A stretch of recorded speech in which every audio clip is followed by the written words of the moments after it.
welcome back to another episode of the Catholic Buzz podcast. We're happy that you're joining us today as we continue to talk about all things Catholic. My name is Father Daniele, and I'm joined, as always, by Josh Sullivan over here. Hello. Josh, welcome to you. Thank you very much. And Matt Van Milligan's over here. Matt, welcome to you. Hello. Yeah, you guys been okay lately? Yeah, so far. We missed a week last week in our podcast. Yeah. Took a little break. We all Yeah. needed a little pause there, and now we're refreshed. And we needed a pause because today we're going to talk about something that's going to maybe cause us to have another break soon.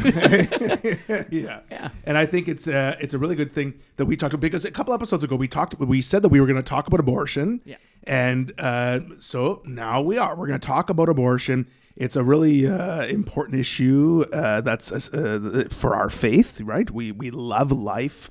God has given us life. And right now in the U.S., what's happening with Roe versus Wade, right? And the challenges there, the leaked document that's out. So obviously it's in the news for better or for worse. Like last weekend, there were lots of churches vandalized in the United States. You know, like the court sort of is going to reverse this decision, right? Is that the proper terminology, I guess? Yeah, they're not even sure yet. There's a draft opinion that says they are prepared, or there's at least a legal case for overturning Roe versus Wade, which is kind of the precedent legislation for a lot of the abortion law in the U.S. Yeah, and then people turned to Catholic churches and protested.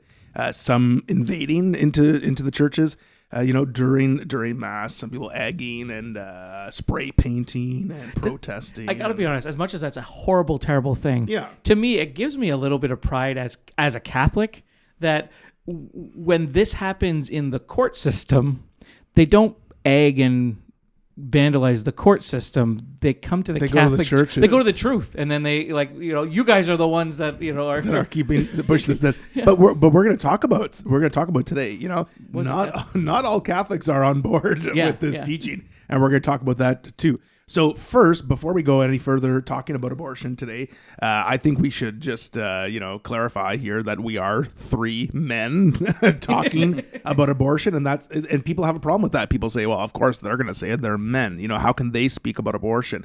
And what we're doing today is not giving our opinion on abortion, and we're not giving our, personal stories or exactly. But we're presenting the Catholic Church's teaching on abortion. And I think that's really important for people to know, because, Catholics and non-Catholics, and why the church teaches that, because people think like, oh, you're taking away, the right of women. You're taking away the freedom to choose for women. But the church's teaching is so much more than that, to preserve life, to really be people who love life. And I hope that today people can find some beauty in the church's teaching. Yeah. So let's go right off the bat. What better place to start than the Catechism of the Catholic Church, right? So first and foremost, if you're following along at home with the Catechism, it's 2270, and it says this. It says, human life must be respected and protected absolutely from the moment of conception. There it is. Strong language, Respected and protected absolutely from the moment of conception. From the first moment of his existence, a human being must be recognized as having the rights of a person, among which is inviolable right of every innocent being to life. And then it quotes Jeremiah, right? Before I formed you in the womb, I knew you. Before you were born, I consecrated you. That's 2270. 2271. Here we go. The next one there. Since the first century, the church has affirmed the moral evil of every procured abortion. This teaching has not changed and remains unchangeable. 2,000 years of the exact same teaching. Yeah, and what's funny is, Matt, you would know more about this than me, but the early Christians, because in the scriptures, there was people There was examples of like infanticide and like all these things, right? So the early church community was against all these things, infanticide. And what was they used to do exposure? Was that what it was called? Exposure? There are a number of early examples, but in the kind of missionary life of the church, through like encountering other world religions where infanticide was just kind of a natural part. So there were a number of kind of pre-Christian Greek cultures that this was a part of their religion, part of their cultural societal practice, and from the very beginning, because the church is committed to protecting and defending life, that the implication there, or the extension of that respect, the innate respect for life, is a rejection of any rejection of that, or any kind of desecration of that. Exactly. And so there's examples right before even the church formally started, right, that people were sort of not in favor of this.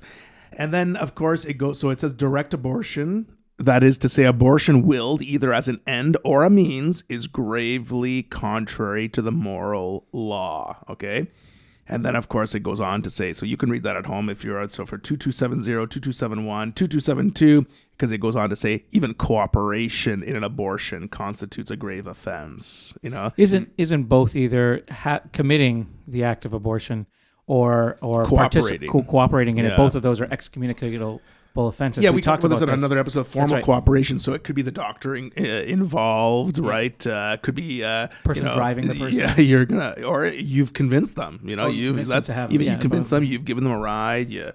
Whatever it might be. And remember, the penalty attached to that is excommunication. It's a lete sententiae, excommunication. But of course, the person has to have known that what they were doing was an excommunicable offense. I said that word with no problem this time. Yeah. I think one of the things I just want to point out, one of the first ones you just read there was from life begins at conception. And this is one of those things that it boggles the mind sometimes, but if you think about it, you talk about with abortion, then when in Canada we don't have any laws stopping abortion from happening throughout the entire pregnancy. Sometimes in different states in the United States or different countries and stuff, you hear like, okay, after this term, they're not allowed to commit abortion anymore. But in Canada, no, you can commit abortion up to the 10 months, the 9.5 months or whatever it is, like right up until the time of birth, you can commit abortion. We don't have that stop. And people don't realize that. In fact, a lot of times when I've talked to people about it, they're like, no, Canada has that. No, but if you look it up, the law says right through, right? Isn't that? Yeah, that's right. Because in Canada, that's right, abortion is legal at all stages of pregnancy for any reason. And of course, it's funded by taxpayer money from the federal and provincial governments. Yeah. I think this is one of those places, though, like part of it to me, different states and argue, okay, well, it's when the baby has their own heartbeat. It's when the Catholic Church, life begins at conception. What conception means is when the baby's DNA is its own, right? It's when the mother and father DNA mold together at conception. That's when the soul is granted. That's when the Catholic Church believes that the soul is granted. And when the DNA is different than the mother's DNA, that's when that baby is conceived. That's when the soul is granted. That's when the baby becomes its own person, which makes sense when you're thinking about science. Yeah. Like the DNA is different, Yeah, and it's interesting that like the context for this discussion now is that the U.S. Supreme Court is looking at the kind of legal foundations and when this legal precedent was established, they didn't know as much about DNA. Conception. Yeah, at that point. But it's like now it's like 10 out of 10 embryologists agree that that the zygote, the embryo, is human, and then it's like it has unique DNA, and like that RNA replication happens immediately. Yeah. There's no kind of period in between.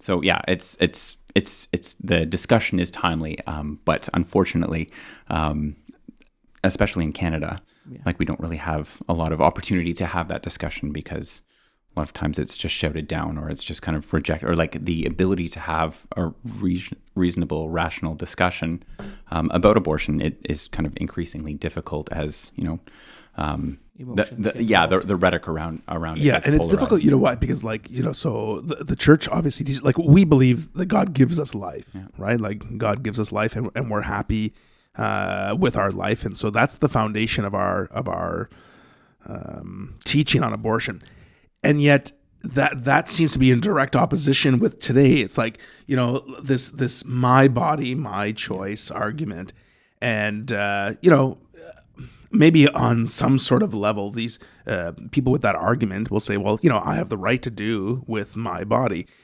Where the church would say is exactly what you're saying. When this new life is introduced into your body, that also has the right to live, right? Yeah. And that's where it becomes heated. It's because there's this almost understanding that this teaching on abortion or this disapproval of abortion is going directly against your freedom to choose. And just if I can, because from a Catholic moral teaching perspective, if all that were at stake was an individual's autonomy, an individual's ability to choose for themselves, so whether to harm themselves or not, we talked a few weeks ago about the tradition of Catholic moral teaching is that in order for moral decisions to be moral, they need to be freely chosen. It's if all the stakes were my body, my choice, that wouldn't matter so much. Or you want to get a tattoo, get a tattoo. Yeah, exactly. Pierce your ears, it's not about the church's desire to control individuals or anything like that.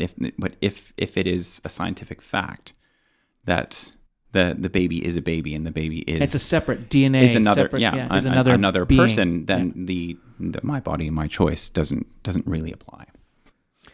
This whole thing about this heated discussion, we should be able to have conversation. For example, when I'm with college students or whatever, the university students, even high school students, and you talk about this subject, we do it peacefully. And sure, not everyone agrees with me, and not everyone has their own sort of understanding, right? But to be able to have a peaceful conversation about that is really important, and that's what's missing today. This dialogue, look at the Roe v. Wade that happened, this leaked document, and everything just exploded. Twitter explodes, the internet explodes, protests in churches. It trickles down here into Canada. We should be able to have this conversation about these things in a respectful way, right? Yes, we're not gonna change people's minds immediately, or all those things. Or even condone some of the things that you do see people that are pro-life doing necessarily, right? I mean, but there is definitely a rational, you should be able to have rational discussion about this. And we're talking right now about DNA and scientific proof and all that kind of stuff coming into it. People on both sides have high emotions, and sometimes people that are let's say pro-life would have they know what they feel, they know why they feel it, and maybe it comes from past experiences, maybe it comes from whatever, but they have this opinion, and they might not have the words to back it up, and it gets emotional. And same with the other side, those that the pro-choice or the my body, my choice, they have this feeling, they have this emotion, they have this, but they don't have necessarily the discussion to back it up. So then it becomes an emotional war, yelling at both sides, and a lot of times, actually, I got to be honest, when you go to things when you see things like the Right to Life rally, the march on the Hill that's coming up. In Canada, where we have protesting the law that my federal tax dollars are paying for this for people's abortions. I don't want that to happen. And so going and protesting that, those are the types of things that people are protesting against, and those are most of the time pretty calm. But you don't see it on the news because they don't want to promote that type of thing. And I will say, healthy dialogue around this issue. With the March for Life, for the most part, I believe, you can correct me if I'm wrong, but I believe it's of course it's peaceful from the March for Life perspective. And there's always counter protests, but also for the most part peaceful, right? And I don't remember anything crazy getting out of hand. There's been a couple of maybe things, a few incidents here and there, right? Yeah. I do remember, every year we have the life chain, where cities across Canada, people are silently and prayerfully standing for life. And in particular, this past year, the last one that happened, there was a counter protest across the street, And I was very happy that it was just very peaceful. And I like that was, I think, respectful of everyone, like they also have a right to protest, but it was peaceful. No one was throwing things at each other, which I've seen, and things like that. Then look at, the Ontario government a couple years ago introduced this buffer zone law. You can't sort of do this protests anywhere near abortion clinics. So this slowly taking away the right to talk about this issue. Yes. And I just remember a story just a few weeks ago on CBC. There was a school in the London Catholic District School Board that the grade 8 teacher, I guess, was teaching about life and what the church teaches about life. So a student went home and complained, I guess, and the mom went to the media. And she just talked about how the school has no right to talk about that, or if they're going to teach about abortion, they should talk about the other side. Like, don't just talk about how the church promotes life and wants to safeguard life. You should teach about the other side. And again, just the discussion comments, the uproar. I'm sure the school board got tons of letters. That school, I'm sure. But I think it's really important for us to be able to have healthy discussions about this issue, because let's remember at the end of the day, the Catholics are coming from a perspective, and Christians too. In the United States, more evangelical Christians actually are pro-life than, I guess, some of the Catholics, right? Yeah. But our perspective is that God has given us life, and we want to preserve this, of course, right? One of the people that I heard being interviewed one time, she was one of the people that kind of has been in jail for most of her life, for protesting at abortion centers or going in and talking people out of abortions and that type of things. Mary Wagner. It wasn't her, but it was someone similar, and she was down in the States. But one of the things she talked about, she said, if let's just put it in this way, if you believe that is a life, if that is going to be lost. If you saw somebody on a lawn, a public lawn, that said, "Don't walk on the grass or you'll be arrested," but you saw, and on this lawn there was a little pond, and you saw an old man trip and fall into the pond and started drowning, would you not run across that lawn and save that person from dying? And when she made that argument, I was like, oh wow. Like, so when she's being asked, like, why do you keep going? Why do you keep going to jail? Why do you keep doing this? And she was very reasonable, really. Her protest wasn't wild necessarily. It was very, But in doing that, when that was mentioned, I was like, oh wow, yeah, no, I would totally disregard the rules to save a human life. Yeah. Yes, but so yeah, and.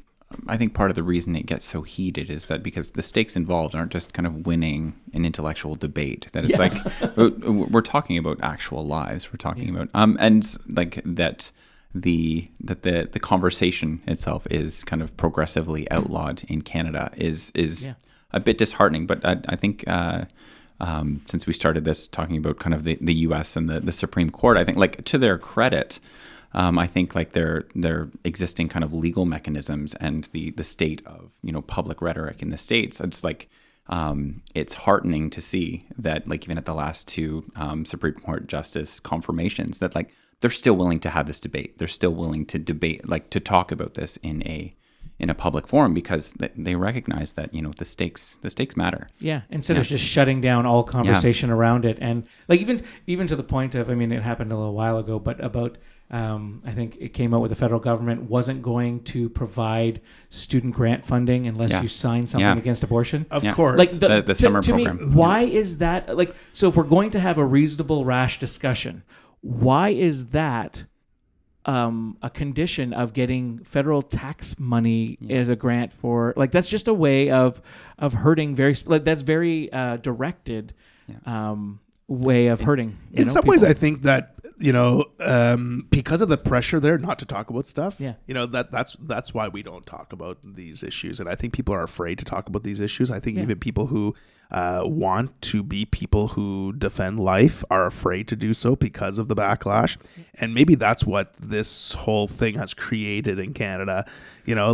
All these all these layers of things to make you uncomfortable. They talk about the Canadian people being a polite people, but I feel like that actually hurts when we don't want to. Like, I love the fact when I'm with my American friends that they would stand up and say something against something that they believe. If someone says something against something they believe, it's something that we don't have in Canada so much. People are willing to take the hit and take the hit and take the hit again, and not offend someone else's opinion. Yeah. However, the person that is doing the offending does not care about your opinion. You know what I mean? Like, so stand up for what you believe, and we need to start talking back. We need to start and learning and understanding what our country teaches, what our church teaches, and so that we are able to defend what we believe and why we believe it. Let's talk some statistics, because I think people say, well, how bad is the issue, right? Okay. So there is the Guttmacher Institute that has recently released, just a month or two ago, estimates of pregnancy and abortion rates for 150 countries. Okay, so you can go look at it for the Guttmacher Institute. And so for Canada, the numbers are there. And this is what it says in Canada. So between the years of 2015 and 2019, 4 years. Annually, it says annually, a total of 570,000 pregnancies annually. Okay, so not a combined. That's how many people were born? It says 570,000 pregnancies. Okay. Of these, it says, this is right from the Guttmacher Institute, of these, 265,000 pregnancies were unintended. Okay. 200,000. So if you're doing the math, that's 200,000. Almost half. Yeah. Okay. 97,500 ended in abortion. So 37% of unintended pregnancies ended in abortion. Okay. And that would say about almost 17% of all pregnancies in Canada during those years. Okay. So those are some statistics. Yeah. Okay.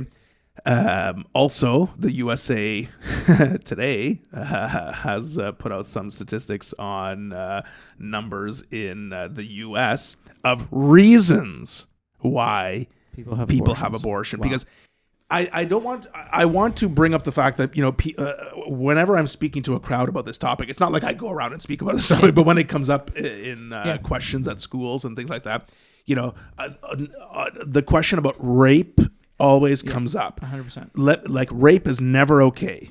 Never okay. No. Let me just state that, okay?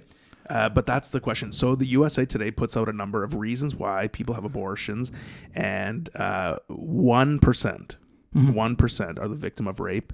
0.5% because the pregnancy is a result of incest. Okay. Yeah. So that's 1.5% together. Let's put them together: rape and incest. So here are the top reasons why people have abortion: can't afford a baby. Okay. Don't want to be a single mother. Having a baby would dramatically change my life. 74%. Having a baby would dramatically change my life. Okay, 74%. And 38% said I've already completed my childbearing. Like, I'm done having kids, sort of thing, right? So those are large percentages of the reasons for abortion. And I'm gonna really, it sounds like a matter of convenience. Well, okay, and I heard a discussion on this one time, and again, if you were to say then, okay, you know what, the Catholic Church would never agree to any form of abortion, but if we were to say only in the cases of rape and incest, if those two, then you can have abortion, would people agree to that? Yeah. And if they would agree to that, then again, then you've just saved almost, what was that? Almost 200,000. 1.5%. You've saved less, 180,000 lives. Yeah, exactly. You know what I mean? If you saved 180,000 lives just by making it illegal because you feel like it, right? It does sound like it's a and so I think we have to look at the reality of abortion, and also let's look at the underlying issues of abortion too, right? Like, yes, especially. I want people to know that if you have had an abortion, or suffering the effects of an abortion, right? Like, there's post-traumatic, even in preparing for this episode, I've been on a lot of websites that for clinics that offer abortion, and almost every one of the clinics has post-traumatic counseling lessons or counseling. Yeah. And, so it's a thing. That's to say that the church is here to help in that situation. For sure. The church is here to help. Please, I don't want anyone to feel like if you've had an abortion that you are not able to reach out to the church, because I think that would be the wrong message to give, right? Yeah. The church always helps in healing. Yeah, and I think that is the constructive place that the conversation needs to get to. Like even in the Catechism, like the starting point isn't abortion is wrong. The starting point is life must be respected. That's and we're talking about everything to do with that. We're talking about euthanasia. We're talking about those types of things. That it's not enough to reject a culture of death. It's not enough to reject these violations. That we need to become a church, a community, a people, like beyond our church community that endorses a culture of life that supports people who are in these situations, who are at this crossroad where they have to make a difficult decision about, something that's going to change their life in a substantial way. Yeah. And it's like, if they don't have that support structure, if they don't have, like, we need to put our money where our mouth is, so to speak. And there are, fantastic resources for available for people to do that. But I think it's not enough to, make an argument against this. Like, we need to support life at every stage. We need to have the conversation that human dignity matters.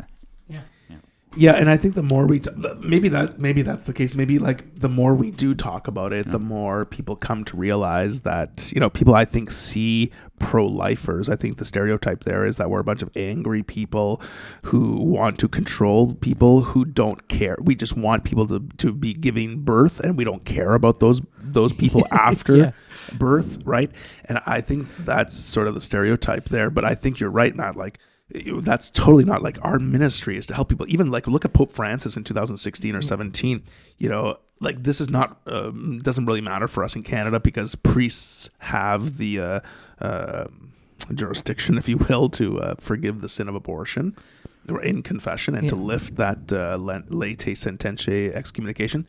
But not all conferences of bishops have allowed that, right? So Pope Francis made that widely available in 2017. Like, please come back and to receive that forgiveness, to receive this counseling, this help, this healing, right?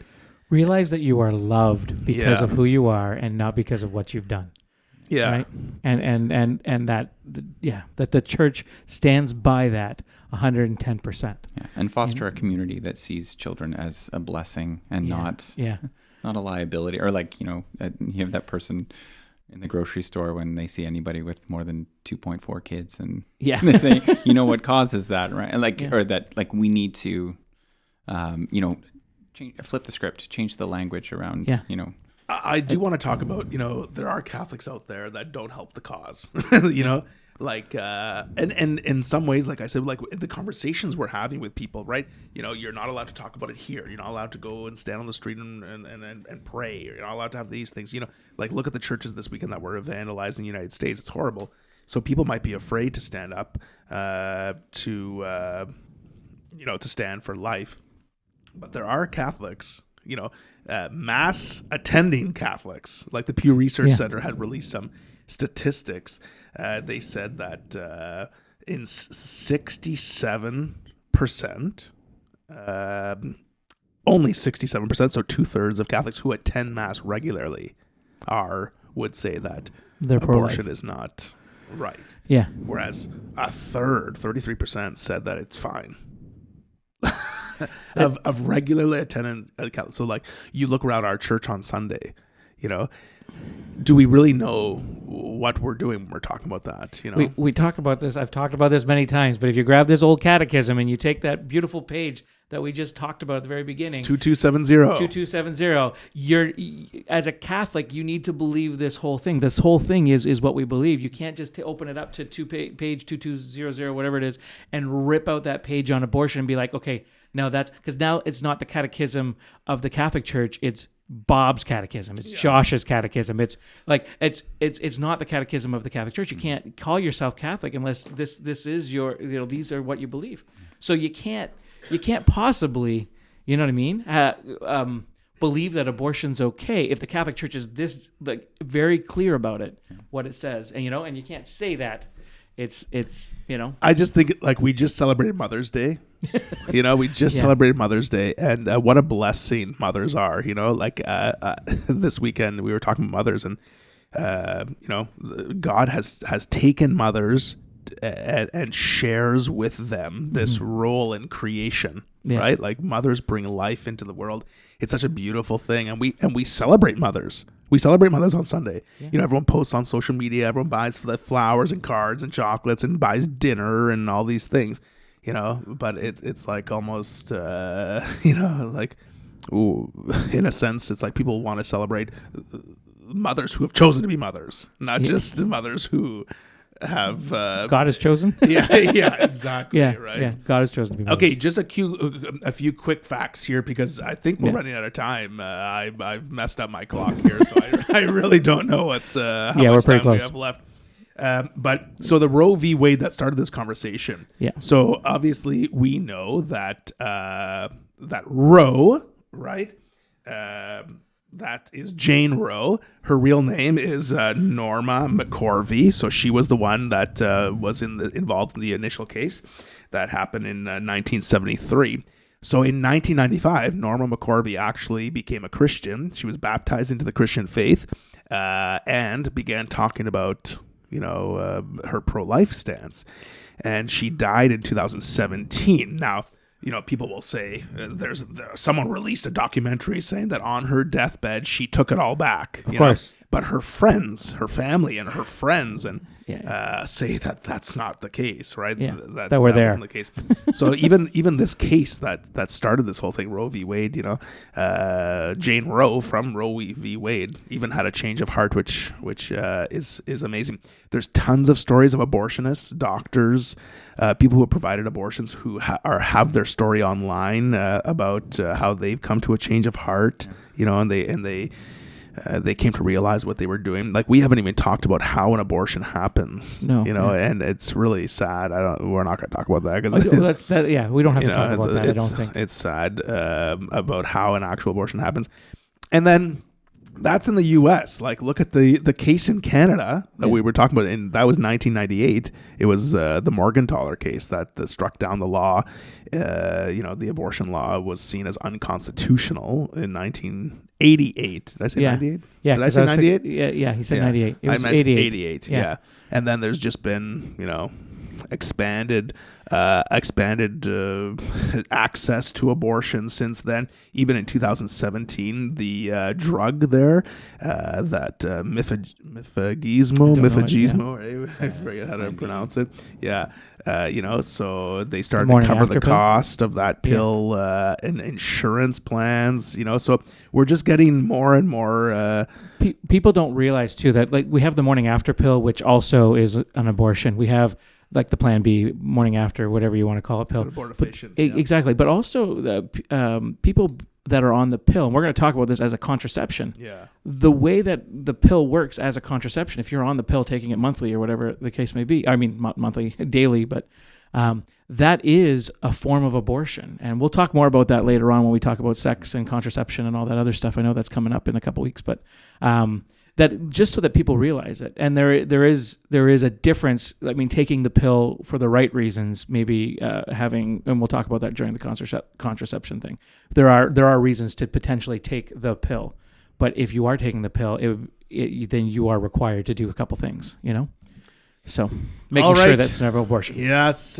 So we talked about this conversation. We're gonna keep watching to see what happens in the U.S. and pray for our own country in Canada. But you know what? I truly think that people of goodwill, if for Catholics, if you are okay with abortion, it's time to really reflect on that and to really understand what abortion is and why the church teaches what it does.